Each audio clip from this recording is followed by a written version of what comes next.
Profil Ferry Murshidan Baldan, mantan Menteri Jokowi dan tim ses Prabowo Sandiaga.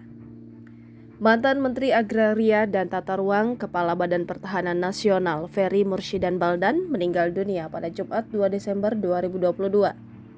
Kabar duka ini disampaikan oleh mantan Ketua Umum PBHMI Arief Rashid melalui akun Instagram pribadinya.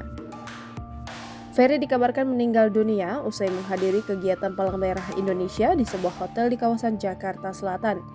Dia mengembuskan napas terakhir pada usia 61 tahun. Nama Ferry sudah tidak asing lagi di dunia politik dan pemerintahan. Semasa hidupnya, Ferry tak cuma pernah menjadi menteri, tetapi juga malang melintang di DPR RI dan partai politik. Berikut selengkapnya sosok Ferry Murshidan Baldan. Ferry lahir di Jakarta pada 16 Juni 1961. Setelah menamatkan pendidikan dasar dan menengah, dia melanjutkan studi di Fakultas Ilmu Sosial dan Politik Universitas Padjadjaran Bandung dan lulus pada tahun 1988.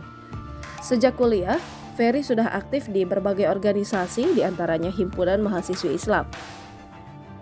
Dikutip dari laman resmi ferrymbaldan.id, Ferry mengawali karir politik dengan bergabung sebagai anggota Partai Golkar pada tahun 1992.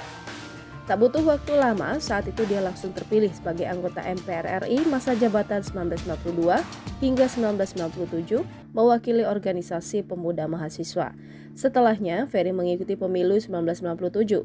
Gelaran pemilihan umum itu mengantarkannya sebagai anggota DPR RI daerah pemilihan Bandung.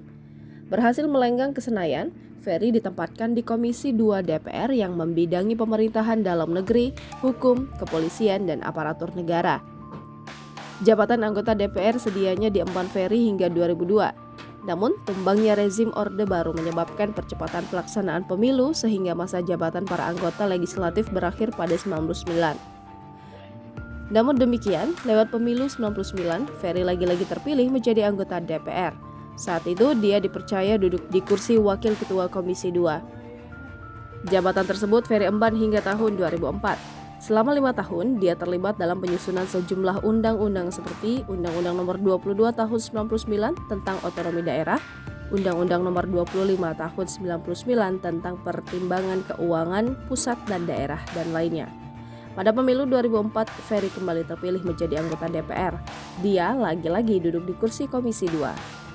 Meski lama berkiprah di Golkar, sekitar tahun 2010 Ferry ikut mendirikan Nasdem yang mulanya merupakan organisasi kemasyarakatan. Setelah Nasdem berubah menjadi partai, Ferry pun meninggalkan Golkar. Di bawah bendera Nasdem, Ferry ikut mengusung pasangan Joko Widodo Yusuf Kala pada Pilpres 2014. Pasca kemenangan Jokowi JK, dia dipercaya menjadi Menteri ATR BPN. Namun jabatan itu diemban Ferry hanya sampai 27 Juli 2016. Saat itu dia terkena reshuffle dan digantikan oleh Sofyan Djalil. Sejak saat itu dia tidak lagi aktif di Nasdem. Namun demikian, Ferry tetap aktif di politik. Pada pemilu 2019, Ferry bergabung dalam tim pemenangan Prabowo Subianto Sandiaga Uno dan menjabat sebagai Direktur Relawan Badan Pemenangan Nasional Prabowo Sandiaga. Jangan lupa subscribe, share, komen, dan like ya!